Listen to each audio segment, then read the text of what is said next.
Chapter 22, Shoshanna Weber. I must be the stupidest person in the history of the world. I get straight A's in school, but obviously that doesn't mean anything. All it proves is I know how to study for geography test. As a judge of character, I'm an F-. I let that jerk, that alpha rat, dupe me into believing he was different, that he was a nice guy. Well, a leopard never changes his spots, and that goes for a scheming lowlife like Chase Ambrose. Falling off a roof, having amnesia, big deal. It doesn't mean you're not a rotten person today just because you can't remember being one yesterday. I can't even face my poor brother, and not because his eye looks like it sustained a direct hit from a cannonball. It's all my fault. I'm the one who told my parents that the coast was clear and it was safe for Joel to come home. And I ended up bringing him back into the same line of fire that almost broke his spirit last year. I could kick myself. Except for the fact that my toes are pointing in the wrong direction, I can't get anything right. It isn't just that Chase has gone back to his bullying ways. It's that first he convinced everybody he was a new person. And we even went for it, hook, line, and sinker. Not just me, but the video club, the teachers, Dr. Fitzwallace, the whole school. That must have been his plan all along, to lull us into a false sense of security before pouncing one more time. What a plan it was to ruin Brendan's video, wreck the music room, attack Joel, and blame the whole thing on an imaginary fire. Chase was behind it from the beginning. From the strategy standpoint, you could almost have to admire it. It sure succeeded with flying colors, and Joe has the colors to prove it, black and blue mostly. I wish I could take my video project and flush it down the toilet. I'd rather lose all that time and throw away my best work I've ever done than have anything linking my name to Chase Ambrose. Compared to what's happened to my brother, the National Video Journalism Contest is about as meaningful as counting snowflakes in a blizzard. That's another reason to hate myself, that I wouldn't let my ambition to win a lousy contest make me so blind. I never should have allowed myself to be pushed into partnering up with Chase, no matter what Brendan and Miss DeLeo said. I don't care that the project is on a really great and interesting guy. It wouldn't have made any difference if we got an interview with all the signers of the Declaration of Independence, brought back to life and reformed into a boy band. It just isn't worth it. For the smartest kid in school, Brendan's even dumber than I am. He got in its thick head that there's a chance Chase might be innocent. I don't know, Shoshanna, he insists. It was Aaron and Bear who busted up the chute. Chase could have been trying to stop them. Oh, sure, I return. He just happened to show up at exactly the right moment. He didn't show up, he argues. I sent Kimberly to get him.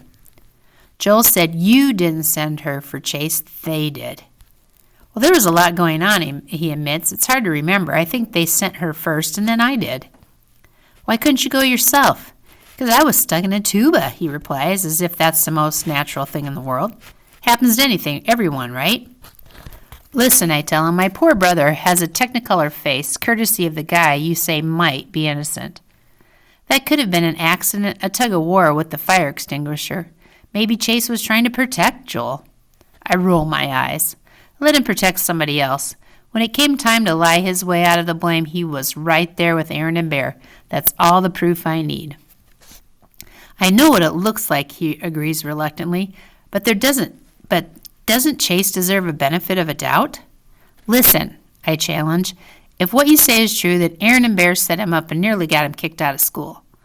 And where is he this very minute? At football practice with the same Aaron and Bear who should be his worst enemies. What does that tell you? Well, it's not like he can come to the video club anymore. And in the cafeteria, I persist. Who does he eat lunch with? The football team? We won't let him at our table. We're protecting Joel, and that's the real meaning of protection. Not cold-cocking someone with a fire extinguisher. I'm so mad at that jerk, you should be too. He's like a cobra. He lured us in until we trusted him. Then he struck. And now he slithered back to his old life as if nothing ever happened. Joel may be the one who's bleeding, but the attack was on all of us. And he agrees. Brendan knows I'm right, however much he wants to convince himself that Chase is innocent. The whole club knows that we're better off without a guy like that. So how come his name keeps popping up again and again at our meetings? That camera work looks a little shaky. You got to keep it smooth like Chase. Yeah, that's a cool shot. It was Chase's idea to film at worm's eye view. The kid's a mumbler, but you can hear the audio clearly because Chase laid on the floor and held the microphone just out of frame. Can we please stop talking about Chase Ambrose, I explode. He's not a god, he's just a person, and a lousy at that. He belongs on the football team with the other muscleheads. Actually, he belongs chained to a slab of concrete at the bottom of the Marinas Trench, but I'll take the football team if he gets him away from us. Joel has been silent throughout all this. Now he speaks up. Am I the only one who noticed that the video club has gotten kind of lousy? What are you saying? I demand. He shrugs. We all watched Warrior. It's fantastic. Nobody's doing that kind of work anymore. I'm furious. You think that's because we don't have him? My brother looks at me with his one good eye. Just because I hate Chase Ambrose doesn't mean I fall to pieces every time someone mentions his name. Go ahead, talk about him. I can handle it. This isn't last year. No matter what, I'm not going to be chased out of town again. We slap him on the back and pound his shoulder. A few of us even cheer. It almost reminds me of the football team, although I'd never admit it. Miss DeLeo gives him a big hug. Maybe I can stop beating myself up for getting Mom and Dad to bring him home from Melton. The very worst happened, and he's okay. I look at my little brother, 14 minutes younger than me. He's growing up.